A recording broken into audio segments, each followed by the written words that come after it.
rey forzó a su hija coja a casarse con un mendigo, pero en la boda, ella le mostró su verdadero poder. En la corte suntuosa del reino de Castilla del Norte, donde los rayos del sol apenas alcanzaban a iluminar los rincones más oscuros del palacio, vivía una princesa cuyo nombre era susurrado con una mezcla de lástima y desdén. Isabel, la única hija del poderoso rey Fernando, cargaba desde su nacimiento con una marca que la corte consideraba una maldición, su andar desigual, producto de una pierna más corta que la otra. Ahí va la coja, murmuraban las damas de la corte tras sus abanicos de seda, mientras la joven princesa de 18 años pasaba frente a ellas, con la mirada fija en el suelo de mármol, como si pudiera encontrar en sus vetas algún consuelo para su soledad. El Palacio de Castilla del Norte, con sus imponentes torres que parecían rozar el cielo y sus paredes decoradas con tapices que narraban batallas gloriosas de los antepasados, era más una prisión que un hogar para Isabel. La reina Constanza, su supuesta madre, había muerto durante el parto, dejándola a merced de la fría mirada de su padre y de los cuidados de doña Leonor, la segunda esposa del rey. «Mi niña, no te quedes tan cerca de la ventana, el viento de la tarde traerá humedad a tus huesos», dijo una voz rasposa pero cálida. Isabel se volvió para encontrarse con el rostro arrugado de doña Carmen, una anciana criada que había estado en el palacio desde tiempos que nadie recordaba. Sus ojos, de un verde profundo como el mar en calma, parecían contener secretos tan antiguos como las piedras del castillo. «No me importa la humedad, Carmen. Solo quiero ver la plaza del mercado, escuchar la música». Desde su habitación en la torre este, Isabel podía observar la vida que bullía en la plaza, los vendedores con sus mercancías coloridas, las madres regañando a sus hijos inquietos, y sobre todo a aquel joven mendigo que cada tarde aparecía con su flauta de junco para llenar el aire con melodías que parecían hablar directamente al corazón de la princesa. Carmen se acercó cojeando levemente. Con manos ásperas por el trabajo, acomodó el chal sobre los hombros de Isabel. «Ese músico tiene algo especial, ¿verdad? Sus canciones no son como las que tocan los juglares del palacio». Isabel asintió, sin apartar la mirada de la figura delgada del muchacho, cuyos dedos ágiles arrancaban de la flauta sonidos que transportaban a lugares lejanos, a tiempos olvidados. «Sus canciones me hacen sentir libre», susurró la princesa. Carmen observó con atención el rostro de Isabel en sus facciones delicadas, heredadas de una madre que nunca conoció. Podía ver destellos de un poder que la joven aún no sospechaba poseer. «Ven conmigo, mi niña. Es hora de tu lección».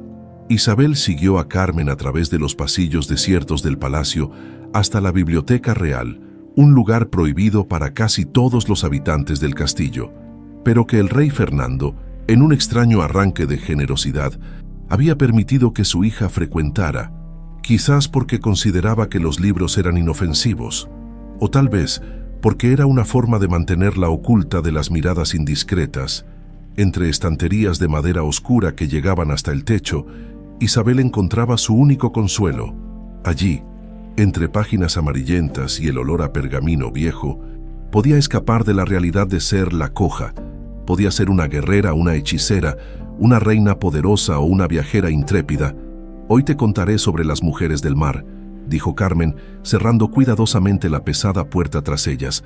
Isabel se acomodó en su asiento habitual, junto a la única ventana de la biblioteca, por donde entraba una luz difusa que daba al lugar un aire místico. «¿Las mujeres del mar, como las sirenas de los cuentos?», Carmen negó con una sonrisa enigmática. «Más poderosas que cualquier sirena, las mujeres del mar eran las guardianas de los secretos antiguos, de la magia que fluía por estas tierras antes de que los reinos cristianos reclamaran todo para sí». La anciana sacó de entre los pliegues de su falda un pequeño libro de cubierta desgastada, tan viejo que parecía podría deshacerse al tocarlo.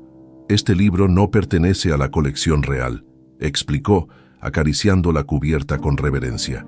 «Es el último testimonio de una sabiduría casi olvidada». Isabel lo tomó con manos temblorosas. Al abrir el libro, encontró páginas llenas de símbolos extraños y dibujos de mujeres con vestidos que parecían fluir como agua, sus cabellos entrelazados con conchas marinas y sus ojos brillantes como estrellas. Ellas podían controlar las mareas, curar enfermedades, ver la verdad en los corazones de los hombres, explicó Carmen, y se dice que entre ellas había una profecía sobre una princesa marcada por el desequilibrio, destinada a restaurar la armonía perdida. Isabel levantó la mirada del libro, con una mezcla de incredulidad y esperanza en sus ojos. «¿Insinúas que...?» Un golpe seco en la puerta interrumpió la conversación. Carmen escondió rápidamente el libro entre los pliegues de su falda. «Princesa Isabel», la voz fría de doña Leonor resonó por la biblioteca. «Tu padre solicita tu presencia en el salón del trono». De inmediato, la madrastra de Isabel entró con paso firme. Era una mujer hermosa, de cabello negro como la noche y labios rojos como la sangre. Su belleza, sin embargo, tenía algo inquietante, como una rosa cuyos pétalos ocultaran espinas venenosas. «¿Qué hacen aquí tan escondidas?», preguntó, sus ojos oscuros estudiando la escena con suspicacia. «Solo leíamos sobre la historia de nuestro reino». «Mi señora», respondió Carmen con la cabeza inclinada en señal de respeto. Leonor frunció el ceño. «La princesa tiene asuntos más importantes que atender que escuchar tus viejas historias, Carmen. El rey espera, Isabel. No lo hagas esperar más». Isabel asintió, evitando la mirada penetrante de su madrastra. «Sí, señora, iré de inmediato». Mientras Isabel seguía a Leonor por los pasillos del palacio, podía sentir el peso de un destino que comenzaba a revelarse. Las palabras de Carmen sobre la profecía resonaban en su mente, mezclándose con las notas melancólicas de la flauta del mendigo que aún flotaban en su memoria. Lo que ninguna de ellas sabía era que en ese preciso momento, el rey Fernando, atormentado por pesadillas recurrentes sobre una antigua maldición, estaba tomando una decisión que cambiaría para siempre el destino del reino y el de su hija con la pierna maldita. El salón del trono era una imponente cámara de techos abovedados y columnas de mármol que sostenían el peso de un reino construido sobre conquistas y alianzas estratégicas. Isabel avanzó por la alfombra carmesí, consciente del eco desigual de sus pasos. A cada lado, cortesanos y nobles fingían no mirarla, aunque sus ojos seguían con curiosidad morbosa el característico balanceo de su andar. Al final del salón, sentado en un trono tallado en madera de roble y adornado con piedras preciosas, estaba el rey Fernando. Su rostro, una vez apuesto, mostraba ahora las marcas de noches sin dormir y preocupaciones que no compartía con nadie, ni siquiera con su joven esposa Leonor, quien tomó asiento a su lado con la gracia de un felino. «Isabel», pronunció el rey cuando su hija finalmente llegó ante él e hizo una reverencia perfecta, producto de años de práctica para compensar su desequilibrio.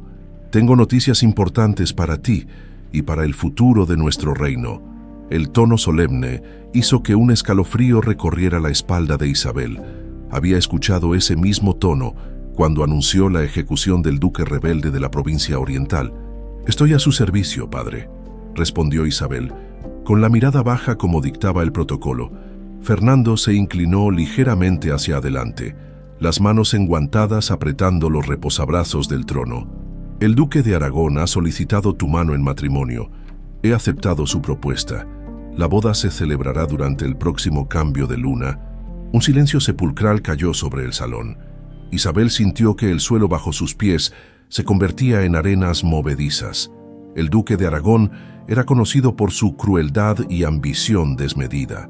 Los rumores sobre la muerte de sus 3 esposas anteriores circulaban incluso entre los sirvientes más discretos del palacio. «Padre», comenzó Isabel, la voz apenas audible, «¿estáis seguro de que esta alianza es...? ¿Cuestionas mi decisión?», interrumpió Fernando, su voz resonando como un látigo por todo el salón. Leonor sonrió discretamente, disfrutando del momento. Fue ella quien intervino, con voz dulce pero cargada de veneno. «Querida, deberías sentirte honrada. El duque de Aragón posee tierras fértiles y un ejército poderoso. Su alianza nos dará la fuerza necesaria para expandir nuestros dominios. Además», añadió con un brillo malicioso en sus ojos, No es como si tuvieras muchos pretendientes haciendo fila por tu mano. Las risitas ahogadas de los cortesanos fueron como puñales en el corazón de Isabel. «No puedo hacerlo, padre», pronunció Isabel, levantando finalmente la mirada y enfrentando los ojos sorprendidos del rey. «No me casaré con el duque de Aragón, no con un hombre que ha enterrado a 3 esposas en circunstancias sospechosas». El rostro de Fernando se transformó, pasando de la sorpresa a una furia apenas contenida. Jamás, en sus 18 años de vida, Isabel había desafiado abiertamente su autoridad. «¡Silencio!», rugió el rey, poniéndose de pie. «Tu deber es obedecer, no cuestionar. Tu matrimonio no es una petición, es una orden real». Isabel, con un valor que ni ella misma sabía que poseía, permaneció firme. «No lo haré. Prefiero renunciar a mis títulos y vivir como una plebeya». El salón entero contuvo la respiración. Fernando descendió lentamente los escalones que lo separaban de su hija. Sus ojos inyectados de una ira que ocultaba un miedo más profundo y antiguo. «Retírate a tus aposentos», ordenó con una calma aparente que resultaba más aterradora que sus gritos. «Reflexionarás sobre tu comportamiento hasta el Festival de San Isidro. Entonces anunciaré mi decisión final sobre tu futuro». Isabel fue escoltada a su torre por guardias que evitaban mirarla directamente. Mientras atravesaba los pasillos, sentía que algo había cambiado dentro de ella. La semilla de rebeldía plantada por las historias de Carmen sobre las mujeres del mar comenzaba a germinar. Los 3 días que siguieron fueron un tormento. Confinada en su habitación, Isabel solo recibía la visita de sirvientes que le traían comida y de Carmen, quien aparecía brevemente para asegurarse de su bienestar. «El rey está furioso como nunca lo he visto», le confió Carmen en voz baja. «Dicen que no duerme, que camina por sus aposentos murmurando sobre maldiciones y profecías». Isabel pasaba horas junto a la ventana, observando la vida en la plaza del mercado y esperando la aparición del joven mendigo con su flauta. Cuando finalmente lo veía, su corazón se aliviaba momentáneamente. Había algo en su música que le daba fuerza, como si cada nota fuera un mensaje secreto destinado solo a ella. La noche anterior al Festival de San Isidro, mientras las lágrimas corrían por sus mejillas ante la perspectiva de un matrimonio forzado, Isabel vio algo inusual. El mendigo, después de terminar su última melodía, miró directamente hacia su ventana.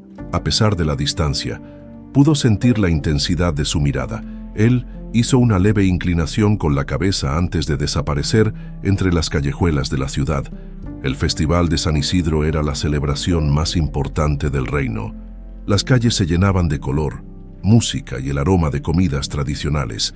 Era el único día del año en que las barreras entre nobles y plebeyos se difuminaban ligeramente, permitiendo cierta mezcla entre las clases sociales bajo la atenta vigilancia de la Guardia Real.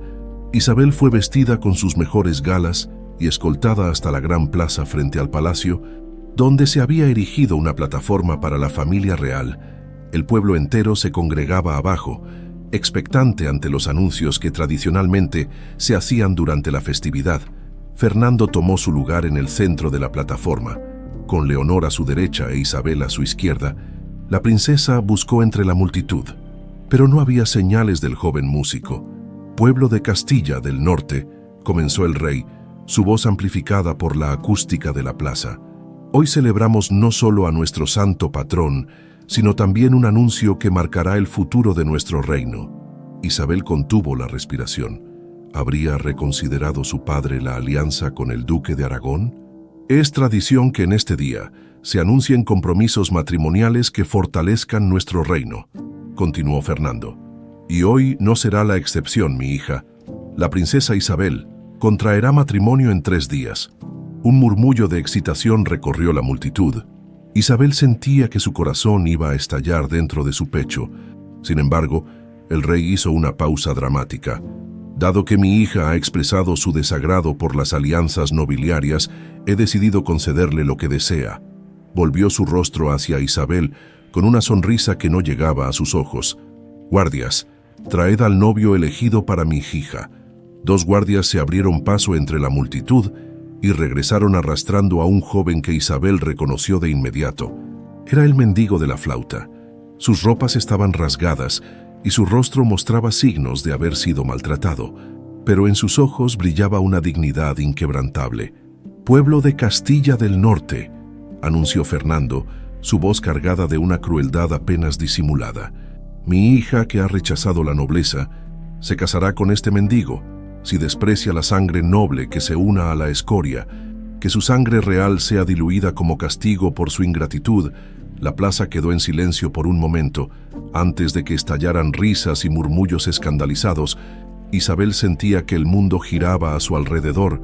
Con horror, vio cómo su padre ordenaba a los guardias que llevaran al joven al palacio.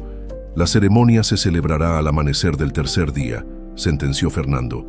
«Que sea una lección para todos sobre las consecuencias de desafiar la voluntad del rey». Mientras era escoltada de vuelta al palacio, Isabel vio por el rabillo del ojo cómo Leonor susurraba algo al oído del rey. El miedo en el rostro de su padre fue momentáneo, pero inconfundible. Por primera vez, Isabel se preguntó si tras la crueldad de su castigo se ocultaba algo más profundo que la simple ira de un monarca desafiado. En la soledad de su torre, mientras las celebraciones continuaban abajo, Isabel se permitió llorar una última vez. Luego, secando sus lágrimas, comenzó a planear si debía casarse con un mendigo. Lo haría con la dignidad de una princesa y con la astucia de una mujer del mar. En las húmedas mazmorras del palacio, Mateo se sentó sobre la paja mohosa que servía como lecho para los prisioneros. Sus manos, aunque callosas por años de vida dura, conservaban la elegancia de movimientos que delataba un origen distinto al que su apariencia sugería. A pesar de los golpes recibidos, mantenía la cabeza alta, como si incluso en la más profunda de las celdas recordara quién era realmente. «Vaya giro del destino», murmuró para sí mismo con amarga ironía. 7 años planeando mi venganza, para terminar casado con la hija del hombre que destruyó mi familia. El joven de 21 años que todos en la plaza del mercado conocían como el mendigo de la flauta, era en realidad Mateo de Valencia, legítimo heredero al trono del reino vecino. 7 años atrás, cuando apenas contaba con 14, había presenciado cómo los emisarios de Castilla del Norte, bajo órdenes secretas del rey Fernando, habían envenenado a toda su familia durante un banquete que supuestamente celebraba un tratado de paz. Solo la astucia de su mentor, el viejo consejero Rodrigo, lo había salvado aquella noche. «Escóndete entre los pobres, aprende sus sufrimientos y conoce el reino desde abajo», le había aconsejado antes de beber él mismo de la copa envenenada para distraer a los guardias y permitir su escape. Durante 7 largos años, Mateo había seguido ese consejo.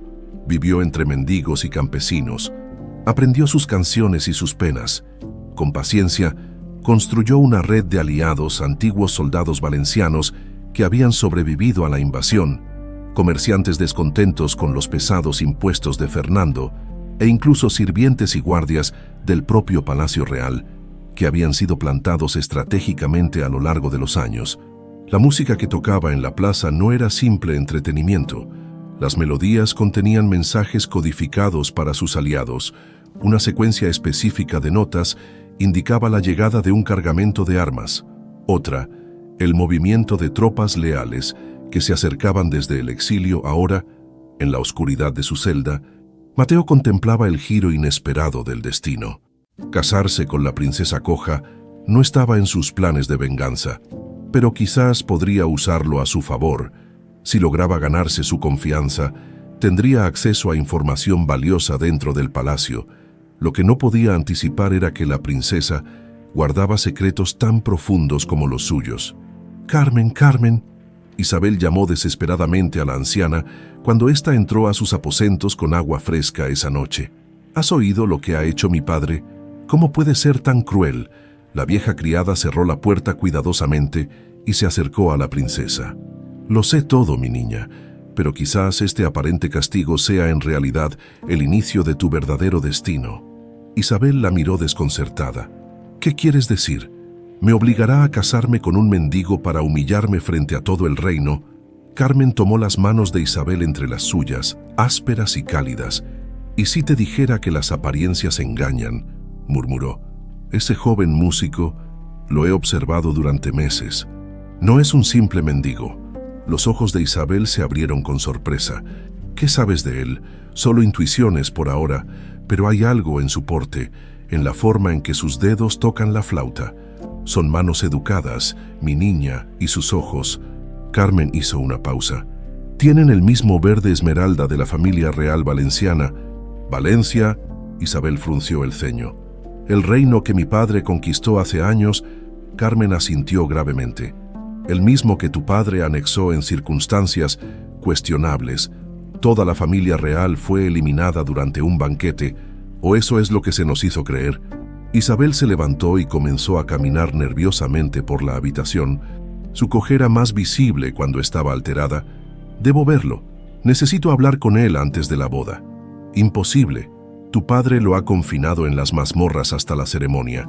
Pero hay otra forma de descubrir la verdad». Carmen extrajo de entre los pliegues de su vestido el libro desgastado que le había mostrado en la biblioteca y un pequeño trozo de pergamino enrollado. «Es hora de que conozcas más sobre la profecía y sobre tus verdaderos poderes, hija de las aguas». Isabel tomó el pergamino con manos temblorosas. Al desenrollarlo, encontró símbolos extraños y palabras en una lengua antigua que, sorprendentemente, podía entender como si la hubiera hablado toda su vida. «Cuando el mar salado caiga de los ojos de la marcada y el falso mendigo muestre su valor real, los poderes adormecidos despertarán y las aguas purificarán la tierra nuevamente», leyó en voz alta. «Es solo un fragmento», explicó Carmen, «pero suficiente por ahora. La princesa marcada por el desequilibrio eres tú, Isabel. Tu pierna no es una maldición, sino una señal.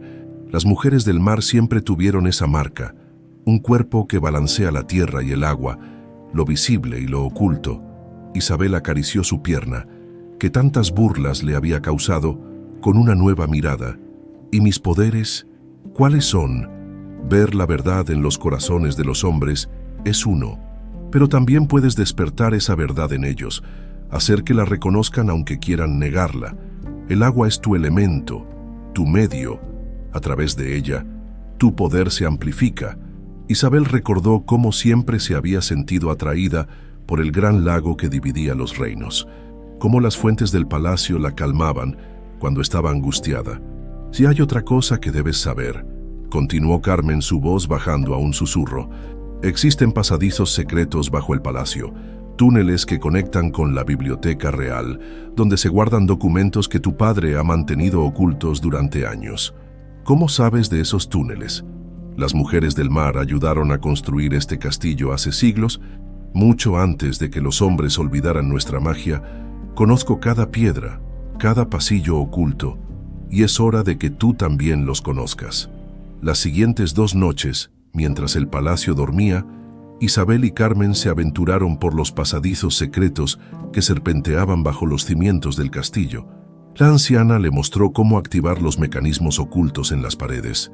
Una antorcha que debía girarse en determinada dirección, una piedra que sobresalía ligeramente y que, al presionarla, revelaba una entrada. «Este pasadizo lleva directamente al despacho privado de tu padre», explicó Carmen, señalando una estrecha escalera que ascendía en la oscuridad. «Allí guarda los documentos más secretos del reino». «¿Y las mazmorras?», preguntó Isabel. «¿Hay alguna forma de acceder a ellas?». Carmen sonrió con astucia. «Por supuesto, mi niña. Las celdas fueron diseñadas para mantener a los prisioneros dentro, no para impedir que otros entraran cuando fuera necesario». Esa misma noche, Isabel se escabulló sola hasta el despacho de su padre. Con manos temblorosas pero decididas, buscó entre los documentos guardados en el cofre que Fernando mantenía siempre cerrado y cuya llave llevaba al cuello, pero que tenía un mecanismo secreto que Carmen le había enseñado a manipular. Lo que encontró la dejó sin aliento. Mapas detallados de la invasión a Valencia, cartas que probaban las conspiraciones contra otros reinos vecinos y un documento particularmente perturbador sobre un acuerdo secreto con el duque de Aragón. El pacto no solo implicaba su matrimonio, sino la eliminación sistemática de cualquier descendiente con sangre impura o marcas de deformidad. Con el corazón latiéndole violentamente, Isabel reunió los documentos más comprometedores y los ocultó en un hueco de la pared que Carmen le había mostrado. La noche antes de la boda, finalmente se atrevió a descender hasta las mazmorras. El pasadizo era estrecho y húmedo, con musgo creciendo entre las piedras. Al llegar al nivel más bajo, tuvo que avanzar a tientas en la oscuridad casi total, guiándose por el sonido de una suave melodía que reconoció inmediatamente. Siguiendo la música, llegó hasta una pequeña apertura en la pared que daba a la celda donde mantenían a Mateo. A pesar de su situación, el joven tocaba su flauta con los ojos cerrados, como si la música fuera su único consuelo en la oscuridad. Isabel lo observó a través de la grieta, estudiando sus facciones a la luz tenue de una antorcha lejana. Había algo noble en su rostro, una dignidad que ningún maltrato podía borrar, y sus ojos, cuando finalmente los abrió, tenían exactamente el tono verde esmeralda que Carmen había descrito. El distintivo de la familia real valenciana. Quiso hablarle, revelarle que tal vez no era su enemiga, pero oyó pasos de guardias aproximándose y tuvo que retirarse rápidamente, mientras ascendía por el pasadizo hacia sus aposentos. Una decisión se formaba en su mente. Su boda, planeada como una humillación pública, se convertiría en el escenario para exponer las mentiras que habían sustentado el reinado de su padre durante años. De regreso en su habitación, Isabel encontró a Carmen esperándola con algo en sus manos, un pequeño frasco que contenía un líquido azul brillante. Agua del gran lago recogida bajo la luna llena, explicó la anciana. Cuando llegue el momento, úsala. Despertará la verdad en quienes la toquen. Isabel tomó el frasco y lo escondió entre los pliegues del sencillo vestido blanco que habían preparado para ella. Una última humillación dictada por su padre. La princesa se casaría sin las galas correspondientes a su rango.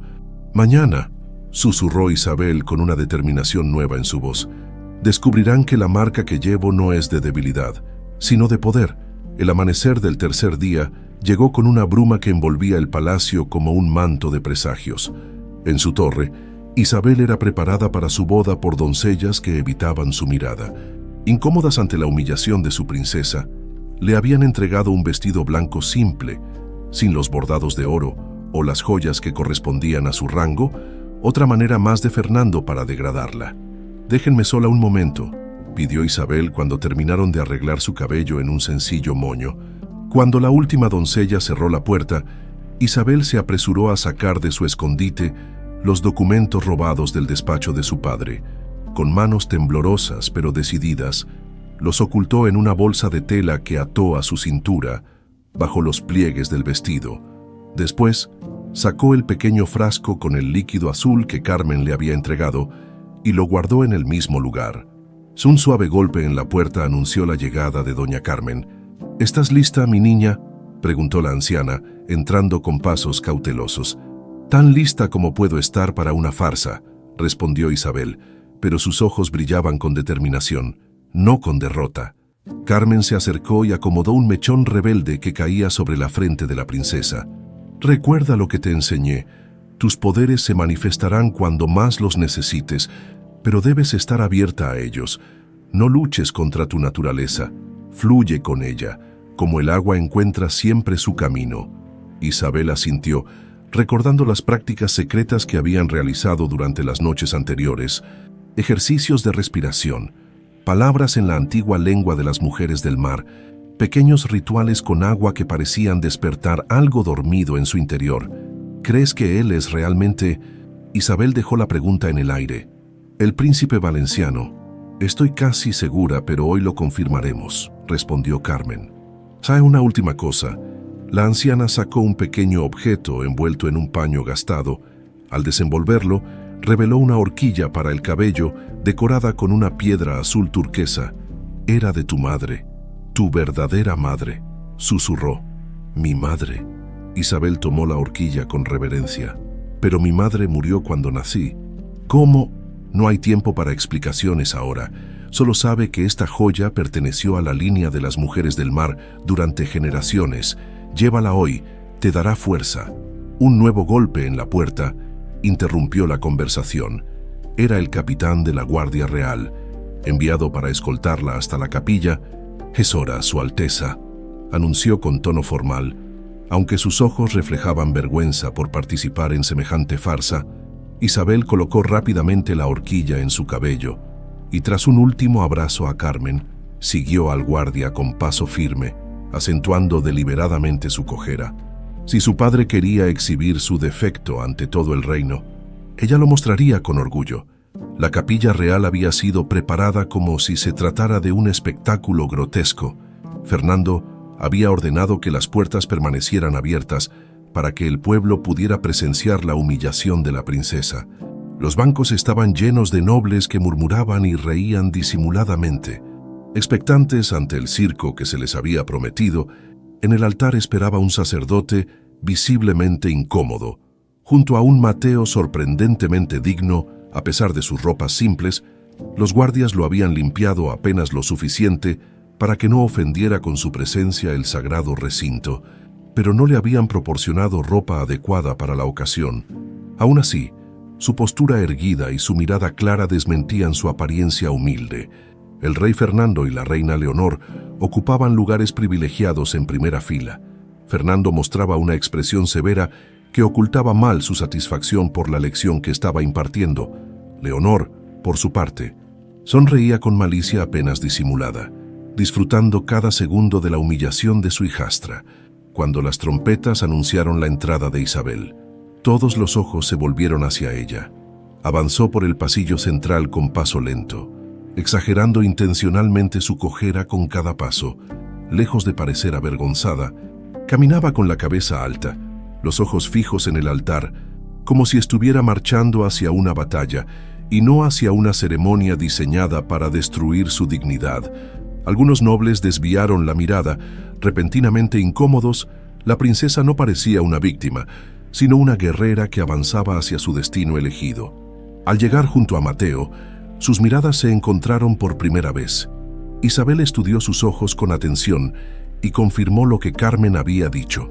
Tenían exactamente el mismo verde esmeralda que había visto en los retratos de la familia real valenciana que había estudiado en la biblioteca prohibida. No cabía duda. Este hombre no era un mendigo, sino un príncipe despojado de su trono. El sacerdote comenzó la ceremonia con voz temblorosa. Cuando llegó el momento de los votos, extendió los brazos para bendecir la unión, momento que Isabel aprovechó para dar un paso adelante. Antes de proceder, dijo con voz clara y firme: «Deseo dirigir unas palabras a los presentes». Un murmullo de sorpresa recorrió la capilla. El rey Fernando se inclinó hacia adelante, frunciendo el ceño.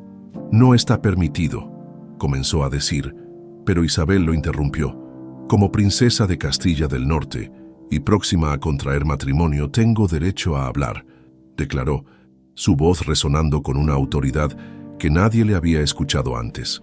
«Y como hija leal al reino, no a la persona que ocupa el trono, tengo el deber de revelar verdades que han permanecido ocultas demasiado tiempo, antes de que alguien pudiera detenerla».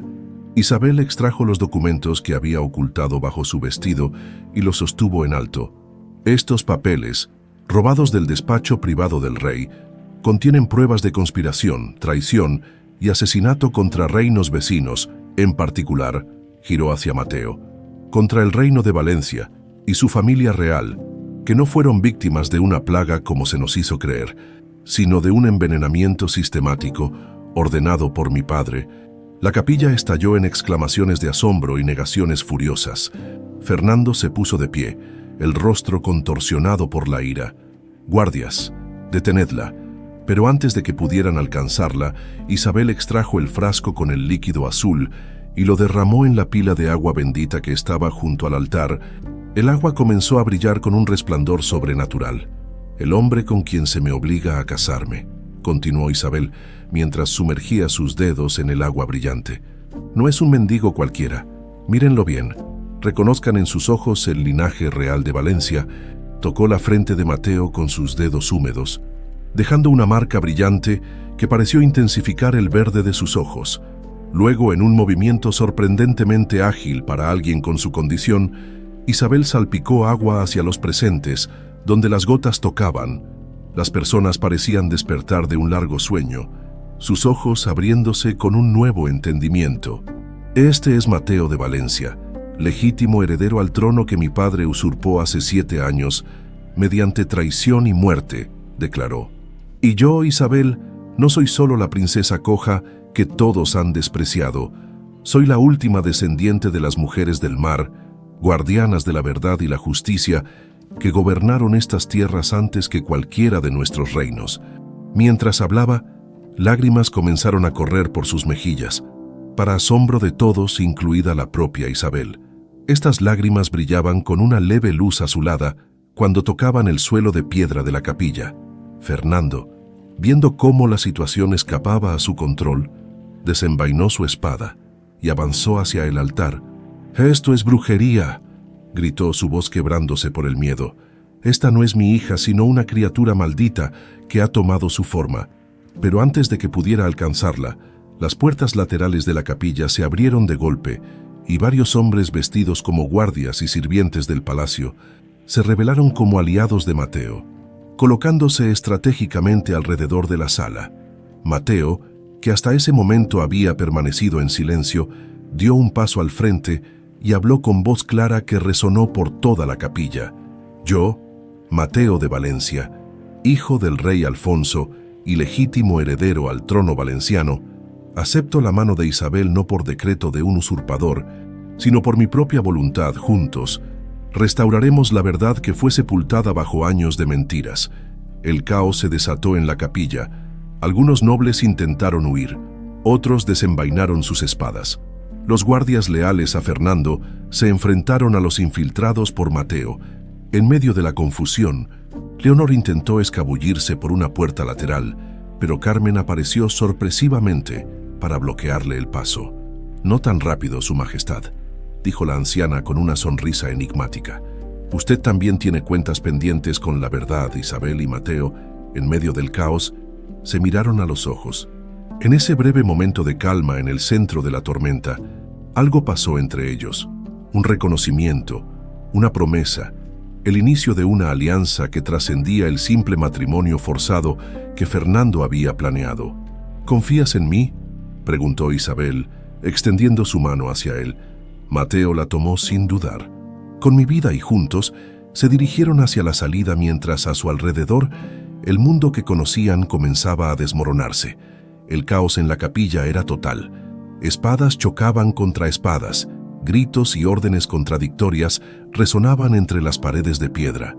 Isabel y Mateo aprovecharon la confusión para escabullirse hacia uno de los pasadizos secretos cuya entrada se ocultaba tras un tapiz cerca del altar. «Por aquí», susurró Isabel, tirando de la mano de Mateo mientras se inclinaba para activar el mecanismo oculto. Una sección de la pared se deslizó silenciosamente, revelando un estrecho túnel. Apenas habían entrado cuando oyeron el rugido furioso del rey Fernando. «Encuentren a mi hija y al impostor. Los quiero vivos».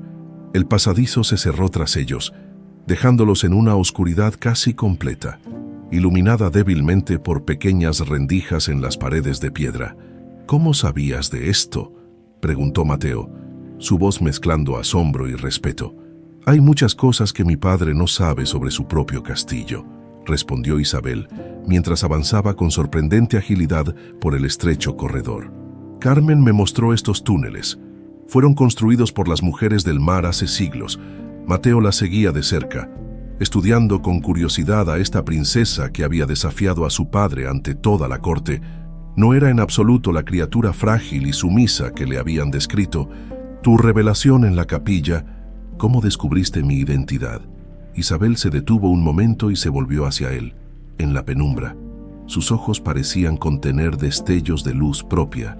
«Tus ojos», dijo simplemente, «los mismos ojos verde esmeralda de los retratos de la familia real valenciana que estudié en la biblioteca prohibida. Y tu música. Ningún mendigo común toca así. Cada melodía contenía demasiada nostalgia, demasiado anhelo por algo perdido». Mateo sonrió levemente. «Durante 7 años, esas melodías fueron mi único vínculo con quien realmente soy, mi forma de mantener vivo el recuerdo de mi familia mientras planeaba recuperar lo que me fue arrebatado, continuaron avanzando por el laberinto de pasadizos. Isabel guiaba el camino con la seguridad de quien ha memorizado cada giro y cada escalón. ¿A dónde nos dirigimos?, preguntó Mateo. A encontrarnos con Carmen y los demás aliados. Tenemos un plan de escape, pero primero debemos asegurar que mi padre no pueda seguirnos. El pasadizo desembocaba en una pequeña habitación circular con varias salidas. En el centro había una mesa de piedra con una superficie ligeramente cóncava, donde un pequeño charco de agua reflejaba la tenue luz que se filtraba desde arriba. «Este es el santuario del agua», explicó Isabel, uno de los últimos lugares sagrados de las mujeres del mar que sobrevivió a la conversión del reino. Se acercó a la mesa de piedra y sumergió sus dedos en el agua. Al instante, el líquido comenzó a brillar con la misma luz azulada que habían emitido sus lágrimas en la capilla. «¿Qué está pasando?», preguntó Mateo, entre fascinado y alarmado. «Puedo ver a través del agua», respondió Isabel, sus ojos fijos en el líquido brillante. «Carmen está a salvo. Ha logrado llegar al punto de encuentro con algunos de tus hombres. Pero mi padre», su expresión cambió a una de preocupación. «Ha ordenado sellar todas las salidas del palacio. Está furioso, más de lo que lo he visto jamás, y Leonor está atizando esa furia, susurrándole al oído sobre profecías y maldiciones». Movió sus dedos creando ondas en el agua, y la imagen cambió. «Tus aliados en el palacio están siendo perseguidos, algunos han sido capturados». Mateo apretó los puños, la frustración visible en su rostro. «Tenemos que ayudarlos, y lo haremos», aseguró Isabel. «Pero primero debemos llegar a un lugar seguro. Desde allí podremos organizar la resistencia». Siguieron avanzando por los túneles hasta llegar a una escalera de caracol que descendía hacia lo más profundo del castillo. El aire se volvía más húmedo y frío conforme bajaban. «Estamos bajo el nivel del lago», explicó Isabel. «Estos túneles conectan con una salida oculta en la orilla norte, lejos de la vista de los guardias. Al llegar al final de la escalera, se encontraron con una pesada puerta de roble reforzada con herrajes oxidados. Isabel puso su mano sobre ella y murmuró palabras en una lengua antigua. Para sorpresa de Mateo, la puerta se abrió sin hacer ruido, como si respondiera a la voz de la princesa. Más allá de la puerta, un estrecho muelle de piedra se adentraba en aguas subterráneas que brillaban con una luz tenue y misteriosa. Amarrada al muelle, había una pequeña barca de madera. «¿Planeaste todo esto?», preguntó Mateo, impresionado. «Carmen y yo lo preparamos después de que mi padre anunció mi castigo», respondió Isabel mientras subía a la barca. «Aunque, para ser sincera, nunca imaginé que mi esposo impuesto sería el legítimo heredero de Valencia». Mateo subió tras ella, tomando instintivamente los remos. «El destino tiene un extraño sentido del humor», comentó mientras comenzaba a remar. La corriente subterránea los llevó por un amplio túnel iluminado por cristales incrustados en las paredes que emitían un resplandor azulado. El agua a su alrededor parecía casi viva, respondiendo a la presencia de Isabel, con suaves destellos allí donde sus dedos ocasionalmente tocaban la superficie. «Nunca había visto algo así», murmuró Mateo. «En Valencia teníamos leyendas sobre las mujeres del mar, pero siempre pensé que eran solo cuentos para niños». «También yo hasta hace poco», admitió Isabel. «Crecí creyendo que mi pierna era una maldición, una deformidad que debía esconder. Carmen fue quien me reveló la verdad. No es un defecto, sino una marca de poder. Las mujeres del mar siempre nacieron con esta señal. Un recordatorio de nuestro vínculo con dos mundos, la tierra y el agua, lo visible y lo oculto». Mateo la observaba con creciente admiración.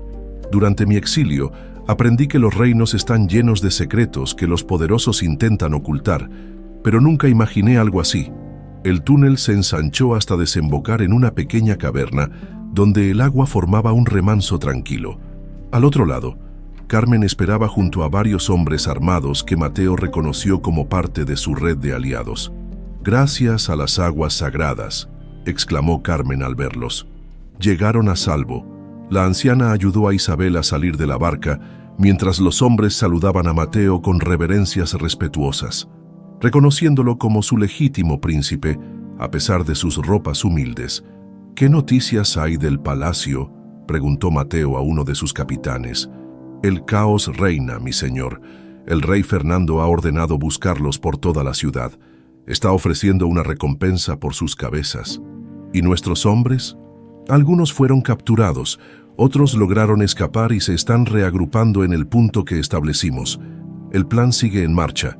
Pero con retraso, Isabel se acercó a Carmen, quien estaba preparando un pequeño altar con diversos objetos, una copa de plata, hierbas secas y un cuenco con agua del lago.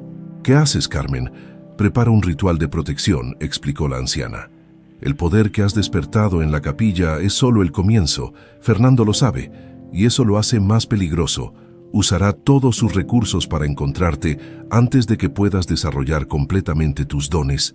Isabel miró sus manos. Aún sorprendida por lo que había logrado hacer con el agua bendita. «¿Cómo pude hacer eso?». Las personas parecían despertar cuando los tocaba con el agua. «El agua amplifica tu don innato, ver la verdad y despertarla en otros», explicó Carmen. «Por eso, las mujeres del mar fueron tan temidas y finalmente perseguidas. En un mundo construido sobre mentiras, aquellos que pueden revelar la verdad son una amenaza». Un sonido distante de botas y voces interrumpió la conversación. Uno de los hombres de Mateo regresó corriendo desde el túnel de entrada. «Guardias, han descubierto la entrada norte y se acercan. Debemos movernos», ordenó Mateo. «Hay otra salida», Carmen asintió gravemente. «Sí, pero necesitaremos la ayuda de Isabel». Todos miraron a la princesa, quien por primera vez pareció dudar. «No sé si puedo». Carmen tomó sus manos con firmeza. «Confía en ti misma.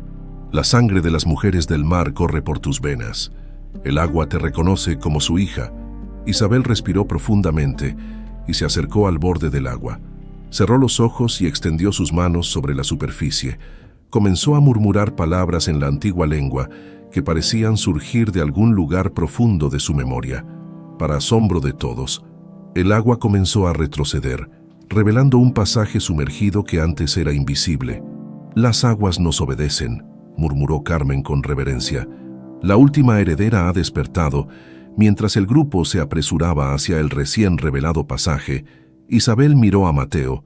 Sus miradas se encontraron, llenas de preguntas sin respuesta y posibilidades que apenas comenzaban a vislumbrar. El destino que una vez los había separado, ahora los unía en una causa común.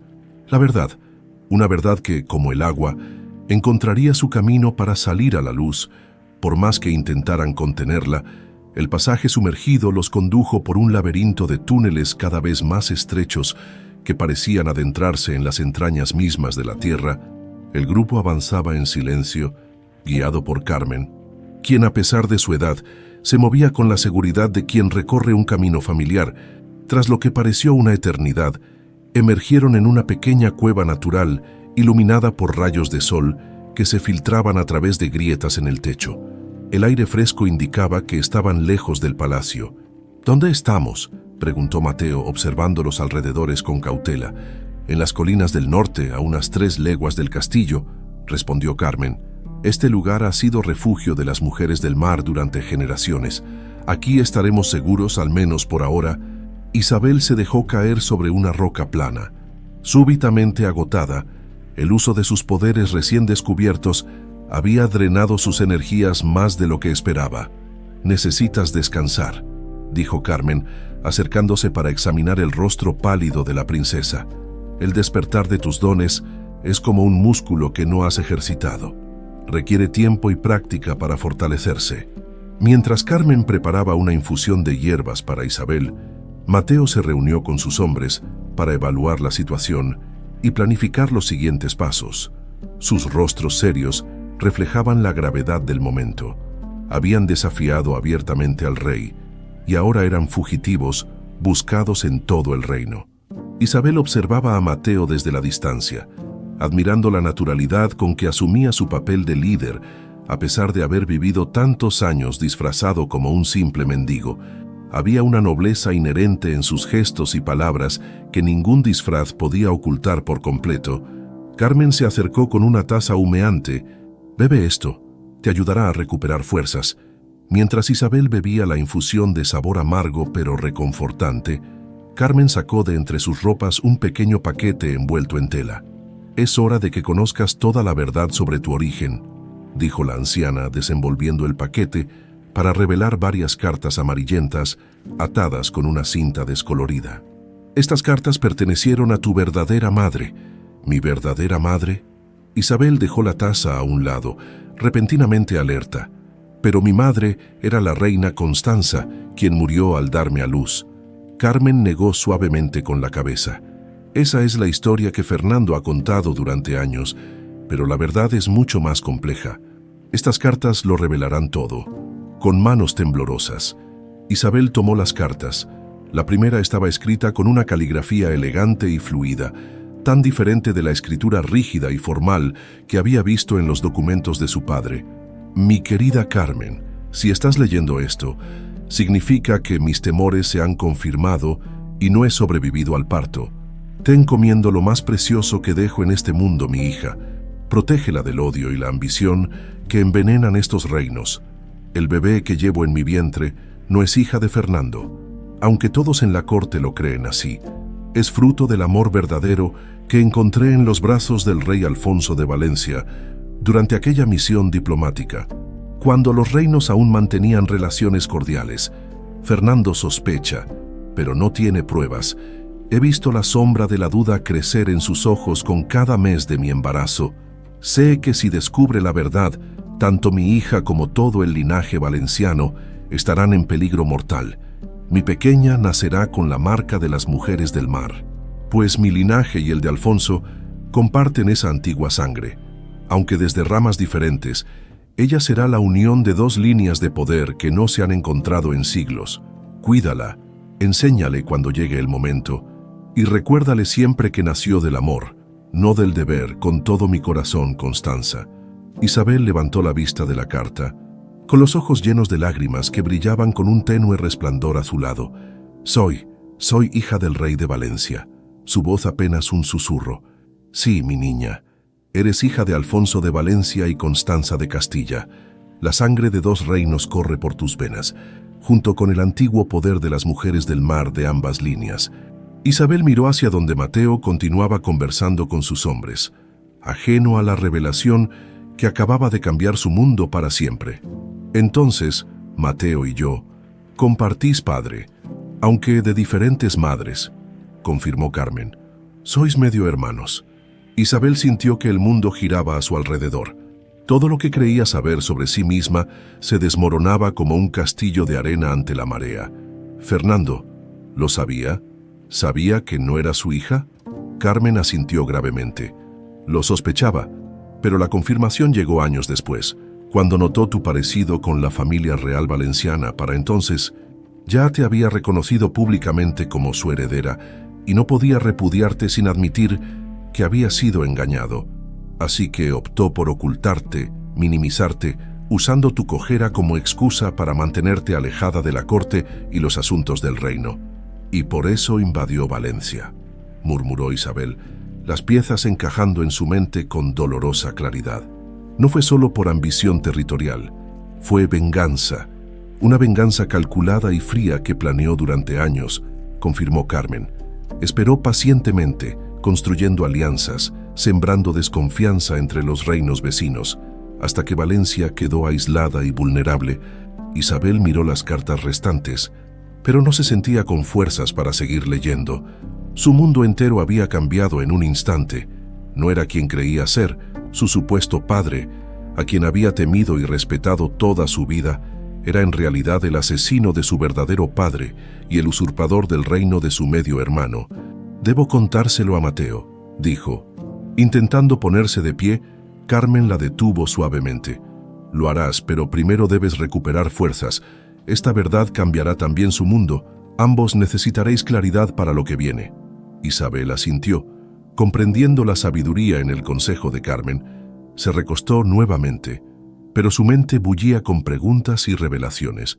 Una cosa era clara: el castigo que Fernando había ideado para humillarla, casarla con un mendigo, había resultado ser el giro del destino más extraordinario.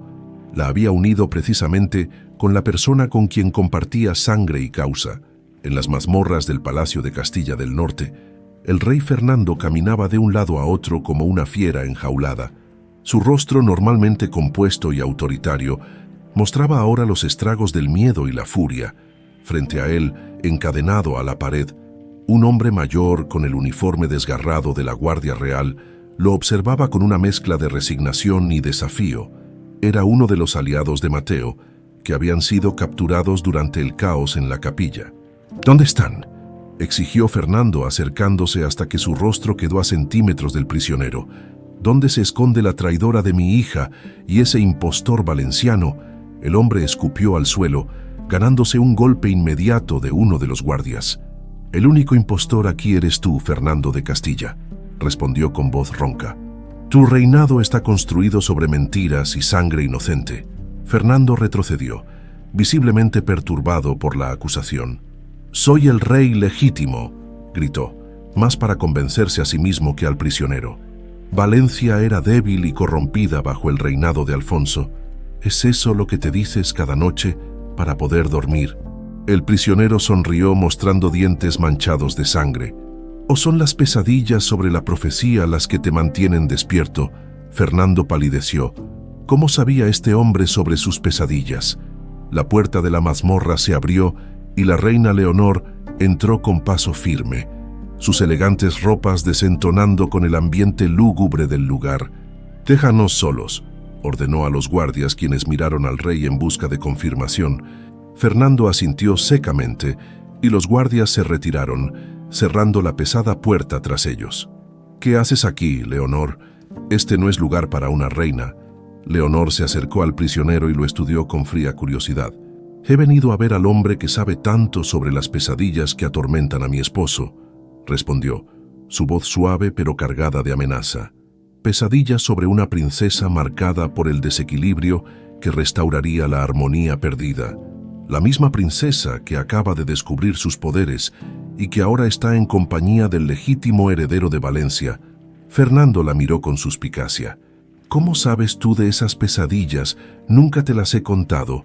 Una sonrisa enigmática se dibujó en los labios perfectos de Leonor.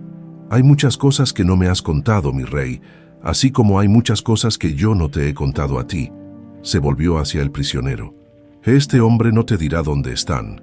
Su lealtad está con el príncipe valenciano, pero yo sé quién puede ayudarnos». «¿Quién? ¿El duque de Aragón?», respondió Leonor.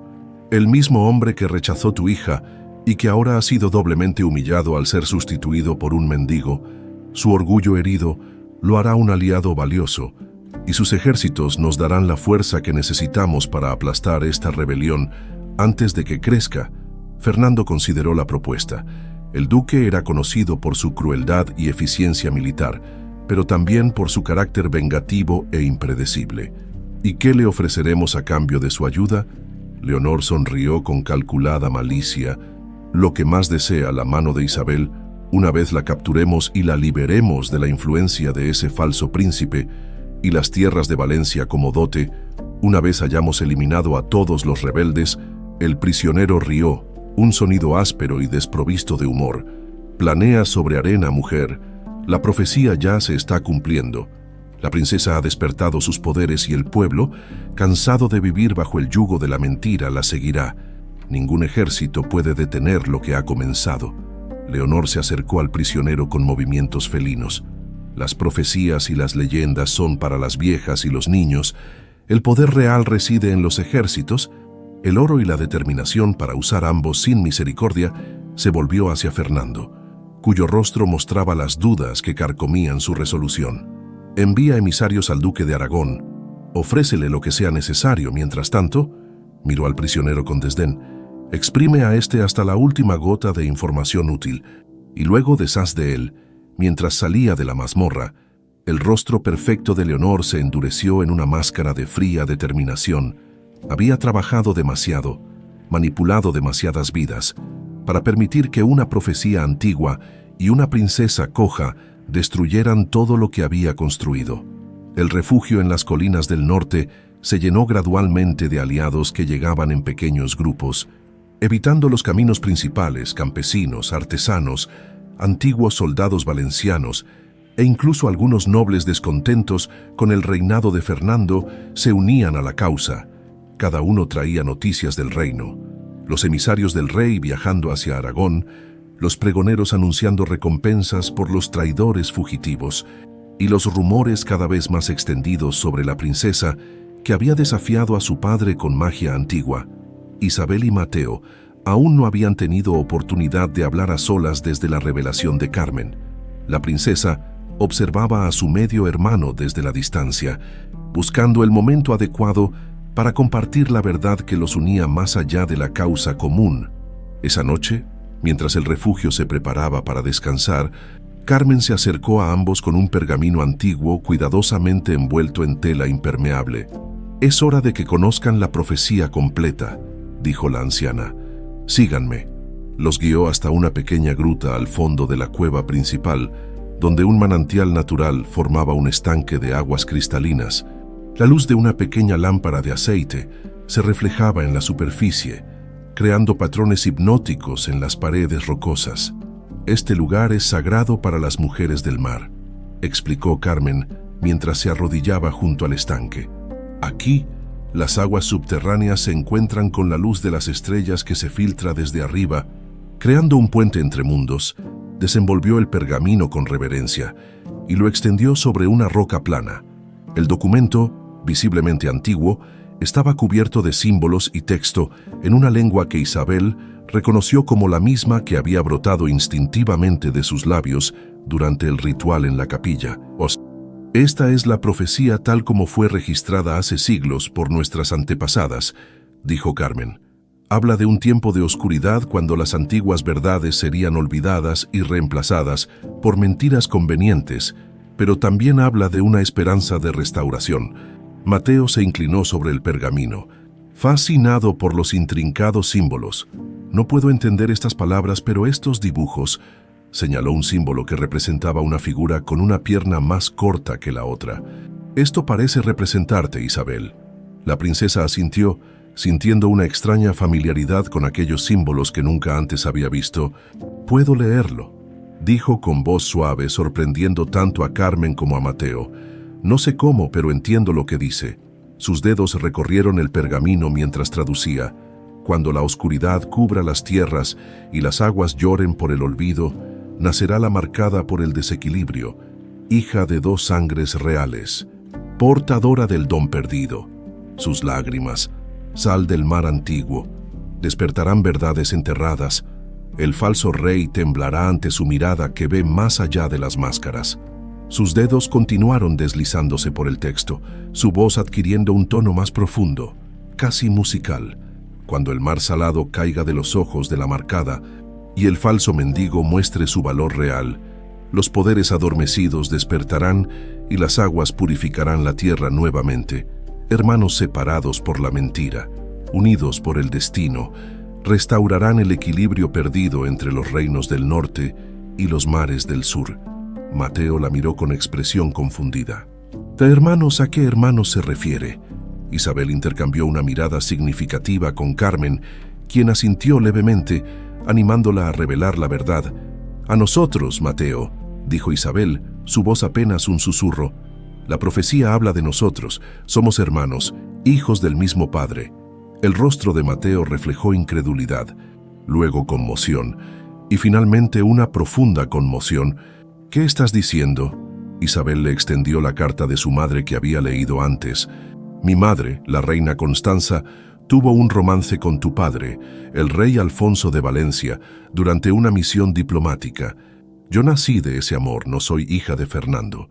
Mateo leyó la carta en silencio, su rostro transformándose con cada línea. Cuando terminó, levantó la mirada hacia Isabel, viéndola realmente por primera vez. «Tus ojos», murmuró, «tienen el mismo tono que los de mi padre. No lo había notado hasta ahora». Se acercó a Isabel y tras un momento de vacilación, tomó sus manos. Algo pareció vibrar en el aire entre ellos, como si una corriente invisible los conectara. «Hermana», pronunció la palabra como quien descubre un tesoro largamente buscado. «Hermano», respondió Isabel, Mientras lágrimas brillantes rodaban por sus mejillas, una de esas lágrimas cayó sobre el pergamino de la profecía y al instante, los símbolos comenzaron a brillar con una luz azul turquesa. Líneas adicionales de texto aparecieron como tinta invisible revelada por un reactivo mágico. «¡Miren!», exclamó Carmen señalando el fenómeno. «La profecía se está completando ante nuestros ojos». Isabel volvió a posar sus dedos sobre el pergamino y continuó leyendo. «Cuando la realeza se una a la pobreza por imposición y el sangre dividido vuelva a encontrarse, la hija de las aguas despertará y traerá el equilibrio de vuelta a la tierra. Pero cuidado con la reina de belleza engañosa, cuyo corazón es más oscuro que la noche sin luna y cuya ambición supera a la del rey usurpador. Leonor», murmuró Mateo. «Habla de Leonor.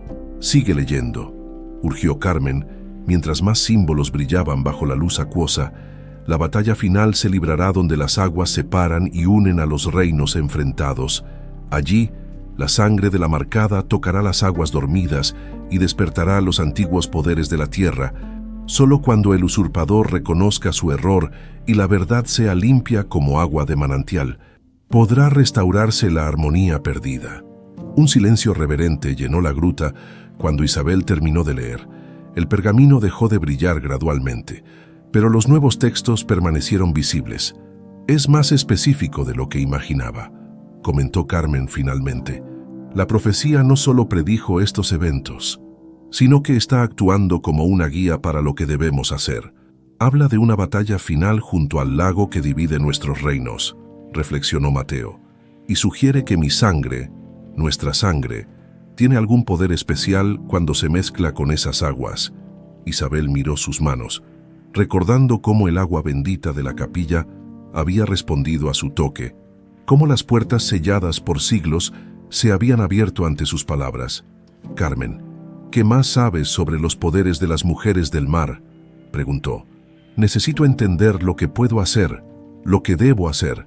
La anciana se sentó junto al estanque y sumergió sus manos en el agua, que pareció responder con un sutil resplandor.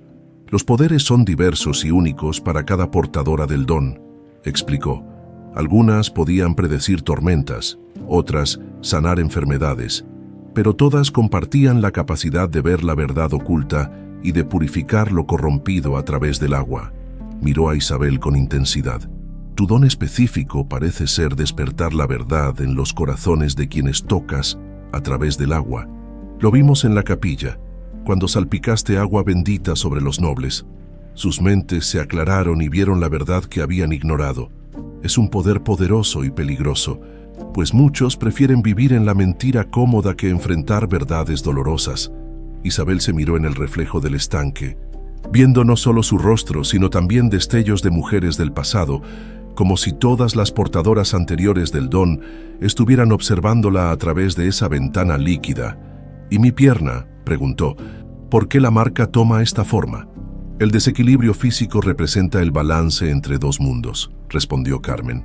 «Un pie firmemente plantado en la tierra común, el otro tocando aguas más profundas, no es una deformidad, sino un símbolo de tu naturaleza dual, princesa y hechicera, hija de dos reinos, puente entre lo antiguo y lo nuevo».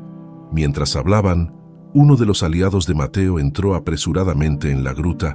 «Perdonad la interrupción, pero han llegado noticias urgentes», anunció. «Nuestros espías en la corte informan que Fernando ha enviado emisarios al duque de Aragón, ofreciéndole la mano de Isabel y las tierras de Valencia si ayuda a capturarla. El duque ha aceptado y está movilizando sus ejércitos». Mateo se puso de pie, su expresión endureciéndose. «¿Cuánto tiempo tenemos?». «3 días, quizás 4 antes de que sus fuerzas lleguen a la frontera». Isabel también se levantó, y todos notaron algo extraordinario. Por un breve momento, su pierna defectuosa emitió un sutil resplandor azulado, similar al de las lágrimas que habían revelado el resto de la profecía. «No esperaremos a que nos encuentren», declaró con una voz que resonó con nueva autoridad. «Si la profecía habla de una batalla junto al lago que divide nuestros reinos, entonces ahí es donde debemos dirigirnos, no como fugitivos, sino como los verdaderos herederos reclamando lo que nos pertenece por derecho». Miró a su hermano recién descubierto y luego a Carmen, la guardiana que había preservado su herencia. La profecía dice que la sangre dividida debe volver a encontrarse. Ya ha comenzado con nuestro reconocimiento mutuo, pero sospecho que se refiere a algo más literal. Tocó suavemente su pierna brillante. Mi sangre y las aguas del lago jugarán un papel en lo que está por venir. Carmen asintió solemnemente. Las profecías rara vez son solo metáforas. Prepararemos lo necesario para el ritual que deberás realizar cuando llegue el momento. Esa noche, mientras el refugio hervía con preparativos para el viaje hacia el lago, Isabel permaneció junto al pequeño estanque, practicando con Carmen los cantos y rituales de las mujeres del mar. Su voz, inicialmente vacilante, ganaba fuerza y seguridad con cada intento. Afuera, Mateo organizaba a sus hombres, distribuyendo las pocas armas disponibles y planeando rutas seguras hacia el lago, pero su mente regresaba constantemente a la revelación de su parentesco con Isabel. Toda su vida había estado impulsado por el deseo de venganza contra Fernando por la muerte de su familia, y ahora descubría que la hija del usurpador era en realidad su media hermana, tan víctima de las mentiras como él mismo. El destino, al parecer, tenía un sentido del humor extraño y retorcido, pero también quizás un sentido de la justicia que trascendía la comprensión humana. El viaje hacia el gran lago que separaba Castilla del norte y Valencia comenzó al amanecer del día siguiente. Un centenar de personas, entre rebeldes valencianos, campesinos descontentos y unos pocos nobles que habían jurado lealtad a la causa, se movían en pequeños grupos dispersos para evitar llamar la atención de las patrullas reales que ahora recorrían los caminos con creciente frecuencia. Isabel, Mateo y Carmen viajaban en el grupo central, protegidos por los guerreros más experimentados, a pesar de las insistencias de Mateo de que Isabel viajara en una carreta para facilitar el trayecto. Ella había rechazado cualquier trato especial. He vivido toda mi vida como la princesa coja, a quien debían proteger y ocultar, había dicho con firmeza, ahora caminaré con mis propios pies hacia mi destino, sin importar cuán desigual sea mi andar. El respeto en los ojos de los rebeldes, cada vez que la veían avanzar sin queja por caminos difíciles, valía cualquier dolor. Durante las pausas para descansar, Carmen continuaba la educación de Isabel en los antiguos rituales. Le enseñaba a conectar con el agua en todas sus formas: la humedad en el aire, el rocío en las hojas, la savia de las plantas, incluso el sudor y las lágrimas. Todo lo que fluye es parte de un mismo ciclo, explicaba la anciana. El agua nunca muere, solo cambia de forma. Ese es su poder y su magia. Por las noches, cuando acampaban en claros ocultos o cuevas, Isabel practicaba su don. Con cada intento, su control mejoraba. Podía hacer que pequeños charcos brillaran con luz propia o que gotas de agua flotaran momentáneamente en el aire, siguiendo el movimiento de sus manos. Mateo, mientras tanto, se dedicaba a entrenar a los voluntarios y a planificar estrategias con sus capitanes. Su experiencia como mendigo le había enseñado a utilizar el terreno y los recursos limitados con ingenio. Organizaba emboscadas simuladas, enseñaba técnicas de sigilo y combate irregular, transformando gradualmente a un grupo dispar de rebeldes en una fuerza cohesionada. En la tercera noche de viaje, cuando estaban ya a menos de un día de distancia del Gran Lago, un explorador regresó con noticias alarmantes. Los ejércitos del rey Fernando y del duque de Aragón se han unido, informó, aún sin aliento tras su carrera. Han establecido un campamento en la orilla norte del lago. Son al menos 3.000 hombres, bien armados y organizados. Un silencio preocupado cayó sobre el consejo de guerra improvisado. Nosotros apenas llegamos a 500, y muchos sin experiencia en batalla, murmuró uno de los capitanes.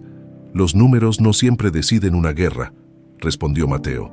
Aunque la preocupación era visible en su rostro, conocemos mejor el terreno, y tenemos una causa justa, y tenemos algo que ellos no tienen, añadió Isabel, quien había insistido en participar en todas las reuniones estratégicas.